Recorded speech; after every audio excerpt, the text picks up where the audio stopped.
wabarakatuh. Halo semua, perkenalkan nama saya Ibu Vidi Harmani dari mahasiswa Universitas Muhammadiyah Profesor Dr. Hamka, Prodi Pendidikan Biologi. Nah, di video kali ini saya akan menampilkan video mengajar saya. Jangan lupa ya untuk menontonnya. Assalamualaikum. Waalaikumsalam warahmatullahi wabarakatuh.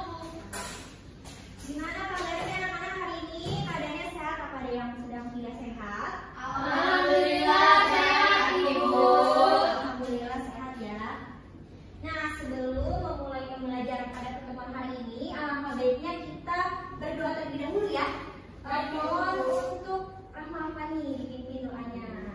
Oke, siap Ibu. Mari kita baca selawat terlebih dahulu ya teman-teman. Taruh dulu.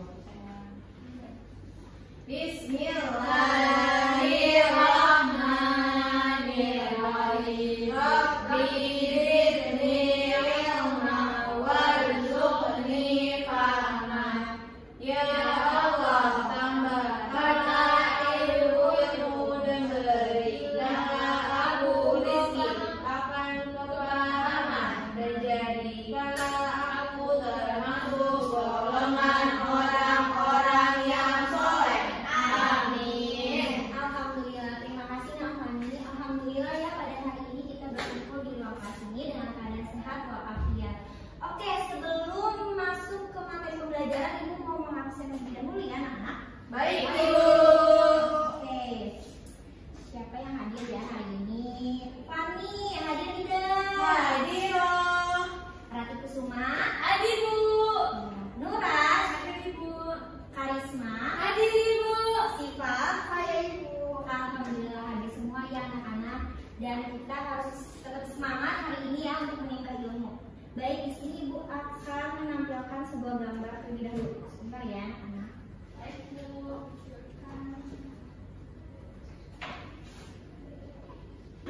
Oke, anak-anak, di sini Ibu menampilkan dua gambar, yaitu ada terdapat orang yang sedang berkeringat dan juga orang yang ingin ke toilet, artinya ingin buang air kecil kan. Nah, Ibu ingin bertanya, kira-kira kenapa ya kalau misalkan kita sering minum air banyak nih, air putih, pasti kita ingin melakukan atau ingin buang air kecil? Iya, betul sekali Mani. Dan juga kalau misalkan kita mau berolahraga nih kan ya, pasti otomatis tubuh kita pasti keluar ke keringat. Nah, kira-kira kenapa ya tubuh kita tuh bisa mengeluarkan itu atau bisa melakukan tersebut gitu? Ada yang tahu dan siapa yang ingin menjawab? Hati, Bu. Nah, kan dulu ya, dengan Karisma kita ke Rati terlebih dahulu. Boleh, silakan. Iya, Bu. Karena tubuh mengeluarkan zat-zat di dalam tubuh, Bu. Baik sekali. Sekarang Karisma boleh, ya. Karena tubuh kita melakukan proses ekskresi, Bu. Ya, betul sekali ya. Jawaban yang paling tepat adalah Karisma. Jawaban aku juga tepat. Nah, ternyata tubuh kita itu melakukan yang namanya sistem ekskresi. Nah, sistem ekskresi itu apa sih? Gitu. Nah, jadi sistem ekskresi itu adalah proses pengeluaran zat-zat sisa metabolisme di dalam tubuh kita tuh yang sudah tidak dipergunakan lagi oleh tubuh gitu. Nah, kira-kira zat-zat yang tersisa tersebut tuh melalui apa sih gitu? Ternyata melalui ada organ-organ di dalam tubuh kita yang bisa berfungsi atau bertugas sebagai sistem ekskresi gitu kan. Nah, kira-kira apa ya? Nah, dari sini Ibu akan menjelaskan lebih detail nih terkait tentang sistem ekskresi di tubuh kita itu apa aja. Apa sih manfaat dalam kita mempelajari sistem ekskresi ini gitu. Nah, yang pertama, kalian dapat mengetahui organ-organ apa aja sih di dalam tubuh kita ini yang berfungsi atau bertugas sebagai sistem ekspresi. Yang kemudian yang kedua, kalian dapat mengetahui nih bagaimana cara kerja sistem ekspresi kita di dalam tubuh. Yang ketiga, kita juga tahu nih zat-zat sisa metabolisme apa sih yang dikeluarkan oleh organ yang sebagai sistem ekspresi gitu.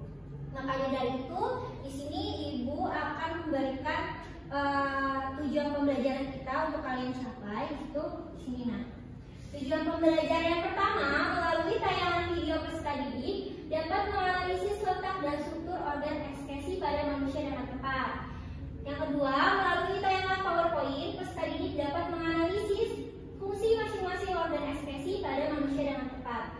Yang ketiga, melalui tayangan PowerPoint, peserta didik menganalisis kerja ginjal pada proses pengeluaran urin pada manusia dengan tepat. Dan yang keempat, yaitu melalui diskusi kelompok, peserta didik dapat menganalisis masalah mengenai gangguan fungsi ginjal pada manusia dengan tepat. Oke, di sini Ibu mau ngasih gambar lagi nih. Nah, dilihat di sini ada gambar organ sistem ekskresi. Nah, di tubuh kita tuh ada 4 organ yang menjadi sistem ekskresi itu. Itu ada ginjal, ada kulit, ada paru-paru dan hati.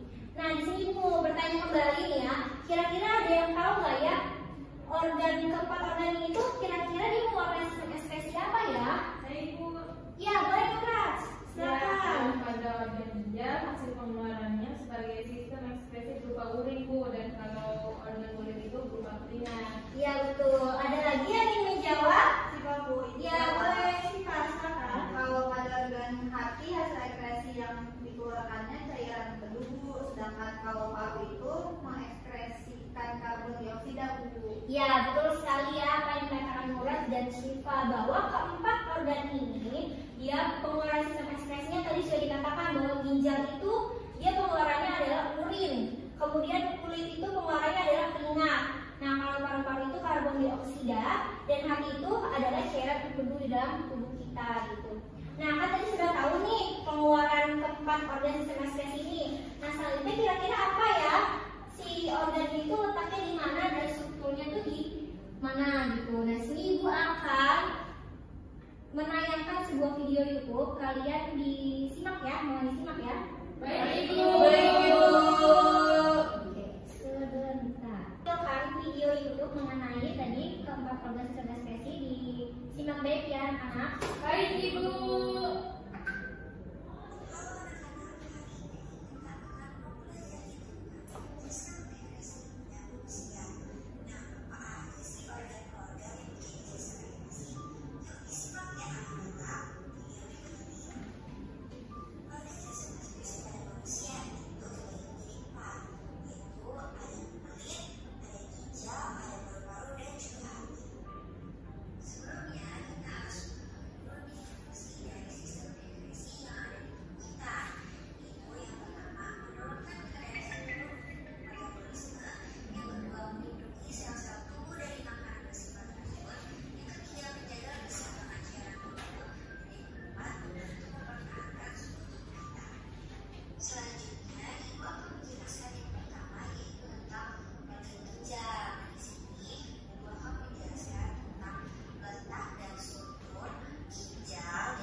Jadi mekanisme pembentukan urin ini terdapat 3 proses.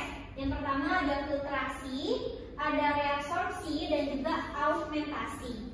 Nah, yang pertama Ibu akan menjelaskan tentang filtrasi. Nah, filtrasi ini adalah proses penyaringan, yaitu terjadinya di bagian glomerulus. Nah, dilapisi oleh kapsul Bowman. Nah, filtrasi ini terjadi di glomerulus, yang dimana penyaringan ini untuk menyaring seperti zat pada protein dan juga darah, supaya darah itu tidak masuk ikut keluar ke pembentukan urin gitu. Kenapa? Karena protein dan darah itu fungsinya masih dibutuhkan oleh tubuh kita gitu kan.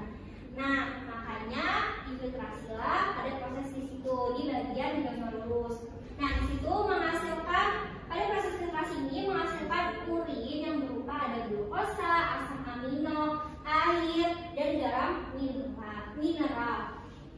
Nah, kemudian yang kedua adalah proses reabsorpsi gitu. Nah, proses reabsorpsi ini adalah penyerapan kembali gitu. Jadi adanya penyerapan kembali pada zat-zat yang masih diperlukan oleh tubuh gitu, seperti glukosa, asam amino, ion Na, kalsium, Ca, dan Cl. Nah, ternyata zat-zat ini itu masih diproses kembali, diserap kembali oleh tubuh kita gitu, untuk dibutuhkan kembali oleh tubuh kita. Nah, dalam proses reabsorpsi ini menghasilkan yang namanya urin sekunder gitu. Nah, di mana tempat terjadinya? Tempat terjadinya itu di tubulus proksimal gitu. Di tubulus proksimal nih, di bagian sini ya. Gitu. Jadi proses dari filtrasi itu kan nyaring dulu nih di glomerulus. Nanti ketika udah disaring, dia akan menuju ke sini, ke tubulus proksimal. Nah, melakukan proses reabsorpsi, yaitu adalah penyerapan kembali nih zat-zat yang masih dibutuhkan oleh tubuh kita. Nah, kemudian masuk ke bagian adalah augmentasi. Augmentasi ini adalah proses pengendapan atau proses pengumpulan zat-zat yang sudah tidak dibutuhkan kembali oleh tubuh kita gitu. Nah, di sini penambahan zat yang sudah tidak berguna lagi dan menyerap lebihnya air, ADH, dan si augmentasi ini menghasilkan urin yang sesungguhnya. Jadi udah proses terakhir nih di sini nih, proses pengumpulan terakhir. Dia nanti menghasilkan urin sesungguhnya itu kayak urin, terus habis itu kreatin, garam mineral, sama zat warna empedu. Dan terjadinya di mana prosesnya gitu? Terjadinya prosesnya di tubulus distal. Jadi diulangi kembali ya. Jadi mekanisme pembentukan urin itu tadi yang pertama ada filtrasi. Nah, filtrasi ini adalah penyaringan kan. Nah, penyaringan itu nanti disaring tuh darah dan protein supaya nggak ikut ke urin. Iya, betul Rati. Nah, di situ ntar habis udah dia disaring, barulah masuk proses selanjutnya yaitu reabsorpsi. Reabsorpsi adalah penyerapan kembali zat-zat yang memang masih dibutuhkan oleh tubuh. Lanjut lagi ke terakhir adalah proses augmentasi, yaitu pengumpulan atau pengendapan memang zat-zat yang sudah tidak dibutuhkan lagi oleh tubuh, yang kemudian nanti si zat-zat ini akan dikeluarkan melalui yaitu namanya ureter gitu. Dan dari sini kira-kira ada yang masih kurang jelas? Apa yang masih ada yang ingin ditanyakan? Ayo. Apa nih boleh silakan. Namanya mengapa urin yang kita keluarkan itu berwarna kuning pucat ya Bu? Tidak ada gimana apa? Oke, pinter sekali Kania jawabannya. Kenapa urin kita itu ternyata warnanya kayak kuning pucat ya, atau kuning kemasan? Nah, hal ini disebabkan karena adanya zat warna dari empedu, itu berupa nih, ibu kasih tampilkan. Nah, di bagian sini. Jadi zat empedu itu dari hasil ini, dari bilirubin dan biliverdin gitu. Nah, bilirubin itu diproses di mana ya Bu? Gitu. Jadi ternyata ini hasilnya dari eritrosit gitu, dari darah. Jadi darah yang kita yang sudah tua gitu kan, ternyata itu dirombak gitu, dan nanti dia akan dipecahkan itu menjadi heme. Ada 3, ada heme, ada Fe, dan globin. Dan masing-masing ketiga ini ternyata si Heme ini dia akan diubah nanti menjadi bilirubin. Kemudian kalau efek ini nanti diambil disimpan di hati.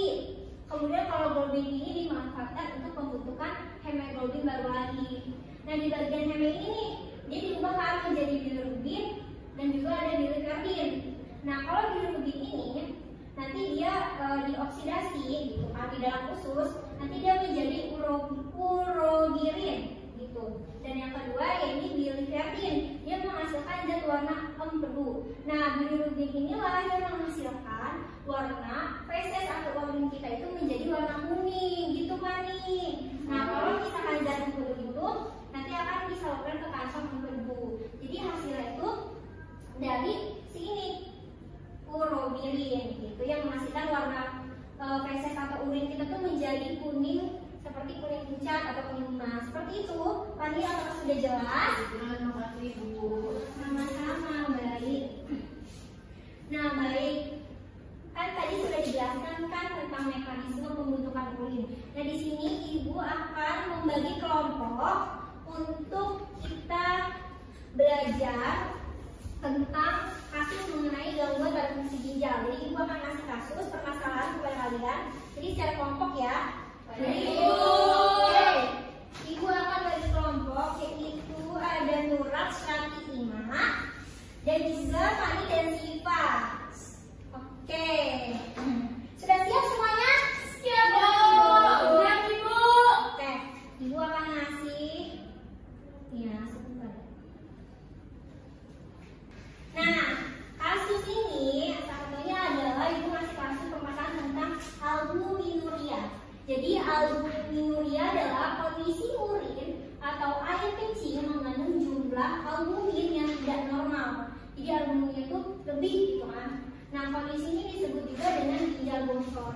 Nah albumin itu apa sih? Nah albumin ini merupakan salah satu jenis protein di dalam darah gitu. Jadi makanya di sini albuminuria ini jumlah proteinnya ternyata tidak normal gitu, bocor ternyata. Nah kondisi ini bukanlah penyakit tetapi merupakan gejala yang bisa menandakan penyakit tertentu. Nah di sini Ibu pengen kalian cari terkait apa penyebab terjadinya albuminuria, kemudian akibat yang ditimbulkannya, sama bagaimana solusinya. Baik Bu. Kira-kira ada yang ditanyakan? Tidak Ibu. Oh iya, untuk waktu yang Ibu berikan untuk berdiskusi kalian selama 5 menit cukup kan? Ibu. Kurang, mau berapa Kak Risma? 30. Waduh, 5 menit aja cukup ya. Baik Ibu. Oke, baik. Ibu pasti diskusi bersama kelompoknya masing-masing 5 menit ya. Baik. Baik Ibu.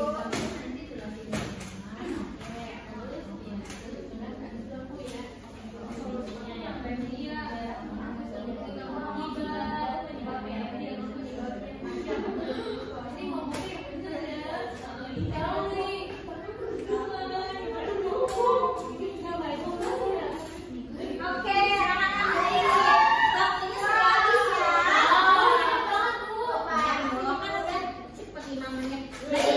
Ibu akan sebutin dulu nih kelompok siapa ya? Kelompok dimana deh kelompok 1. Nanti Nurat dan Ima. Boleh maju di berdiri deh. Sini. Mana Bu? Di sini aja. Berdiri terus agak ke sini ya. Ibu. Gimana Bu di sini Bu? Ya boleh situ. Nah, boleh dijelasin nih tadi diskusinya bagaimana? Udah cari tahu penyebab dan akibatnya. Sudah Ibu. Oke, boleh silakan dipresentasikan ya untuk kelompok Fani dan Siva nanti boleh menanggapi ya. Oke, teman-teman dan Ibu yang terhormat, Ya, di sini semangat ya didengarkan. kami dari kelompok 1 izin menjelaskan terkait kasus tersebut. Nah, di sini saya Sepati akan menjelaskan penyebab kasusnya. Pada kasus tersebut mengenai gangguan pada ginjal yaitu albuminuria ini disebabkan karena pada saat proses penyaringan protein pada bagian organ dalam ginjalnya terjadi gangguan sehingga menyebabkan proses kerjanya berjalan tidak baik. Nah, yang seharusnya protein tersebut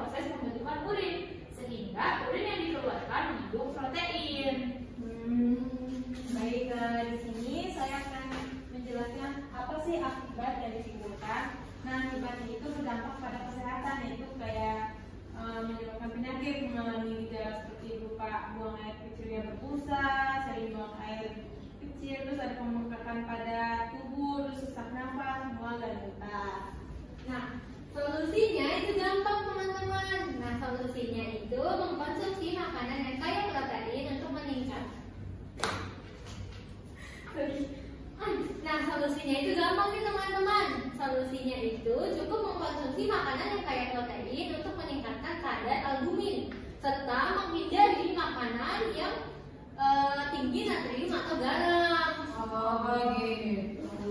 Mungkin sekian pemaparan dari kelompok kami. Wassalamualaikum warahmatullahi wabarakatuh. Terima kasih. Ya, bagus sekali ya penjelasannya. Kira-kira nih kelompok Fani dan Sipa ada penambahan nggak? Ada, Bu. Ya, silakan maju presentasikan. Harus maju, Bu. Iya dong. Oke. Oke, Bu. Sekarang Haris Budi roknya itu. Saya sudah dipotong roknya. Ya, boleh silakan Fani jelasin. Jadi Ibu, teman-teman semuanya, saya dan Syifa dari kelompok 2 aku menambahkan materi yang telah kalian sampaikan. Nah, jadi semangat di sini ya, Bu. Iya, oke disimak ya anak-anak kelompok satu. Iya, Bu. Saya akan menambahkan penjelasan lagi nih, Bu. Iya. Jadi pada gangguan tadi di ginjal yaitu albuminuria ini terjadi karena adanya gangguan pada bagian organ ginjal yaitu di bagian glomerulusnya, Ibu. Nah, terus yang sudah Ibu jelaskan tadi kan Ibu pada proses pembentukan urin terdapat tiga tahap, ada filtrasi, reabsorpsi, dan argumentasi. Nah, pada penyakit albuminuria ini terjadi pada proses filtrasinya, teman-teman. Nah, mungkin proses filtrasinya tidak dapat berjalan dengan baik, yang dimana terdapat ada gangguan di bagian glomerulusnya, sehingga dalam proses memfiltrasi protein tidak dapat bekerja dengan baik, yang akan mengakibatkan protein masuk ke urin dan ikut terbuang bersama urin. Kemudian, nah akibatnya karena proses filtrasi tidak berjalan dengan baik, maka sistem kerja pada glomerulus tidak berjalan dengan baik juga, yang akan mengalami sesak nafas, mual, dan muntah. Selanjutnya akan dijelaskan oleh teman saya. Nah, untuk solusinya sama seperti kelompok 1 ya, yaitu apabila menderita albuminuria ini bisa diatasi dengan harus banyak mengkonsumsi makanan yang berprotein. Begitu Ibu, presentasi salah penambahan dari kelompok 2. Wassalamualaikum warahmatullahi wabarakatuh. Oke, terima kasih untuk kelompok 1 dan 2 udah saling melengkapi sekali ya. Baik, di sini Ibu akan menambahkan sedikit ya, menjelaskan lagi sedikit mengenai tadi nih. Kelompok Fani menjelaskan bahwa di bagian kita, nah Filtrasi. ya betul, di bagian sini di proses tahap filtrasi gitu, dimananya ternyata di bagian si glomerulus ini gitu, ternyata terjadi adanya gangguan, kemungkinan ada gangguan nih di sini yang harusnya dia bisa memfiltrasi si protein itu kan supaya tidak masuk ke dalam pembentukan urin gitu, itu keluar di dalam urin, seharusnya kan dia masuk ke pembuluh darah kan, pembuluh darah supaya si protein ini masih dibutuhkan oleh tubuh kita. Tapi karena glomerulusnya itu terjadi gangguan gitu, adanya kecacatan atau apapun itu atau gangguan, ternyata itu mengakibatkannya adalah proses filtrasinya itu tidak berjalan dengan baik, sehingga mengakibatkan protein itu nanti yang seharusnya bisa disaring tapi malah ikut ke bawah juga gitu dalam proses pembentukan urin. Nah gitu anak-anak, udah baik semua ya, udah pada bagus-bagus nih. Nah berarti kalian pada paham semua ya berarti? Baik, kalau paham, nah di sini Ibu akan mengajukan kuis. Kuis. Iya, Ibu akan ngadain kuis. Jangan susah-susah ya, Ibu. Enggak dong, kan tadi kita udah mempelajari.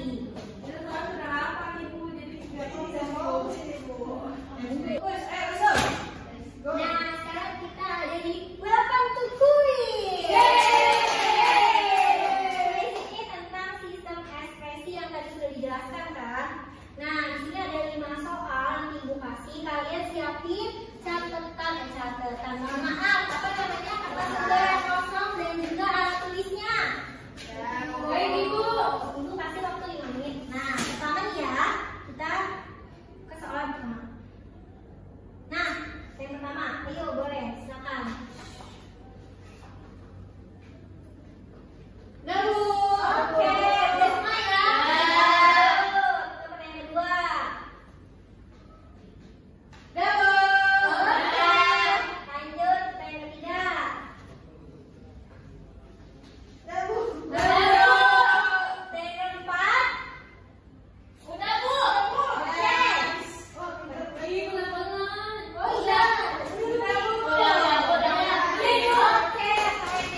ya itu kreatif kalian ya.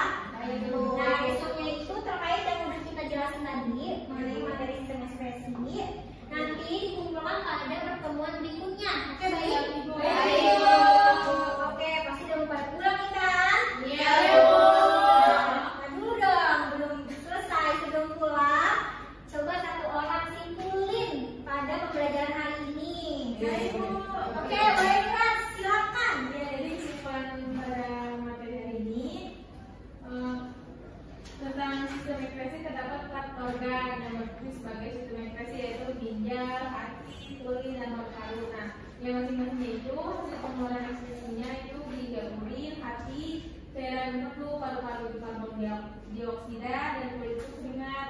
Nah, kemudian proses mekanisme pembentukan kalori itu ada 3, Bu, yaitu filtrasi atau penyaringan, reabsorpsi atau penyerapan kembali, dan augmentasi itu pengumpulan. Nah, pada kasus yang sudah dijelaskan tadi bahwa penyebab albuminuria itu karena adanya gangguan pada bagian glomerulus di ginjal yang mengakibatkan kerja filtrasinya tidak berjalan dengan baik. Oke, terima kasih Ras. Dan nanti kesimpulan pada pembelajaran hari ini. Nah, untuk itu Ibu mohon mengundurkan diri. Terima kasih ya sudah mendengarkan dan juga menyimak terkait pembelajaran pada pertemuan hari ini mengenai sistem ekspresi. Semoga pertemuan hari ini bermanfaat untuk kalian. Semoga dapat diterapkan juga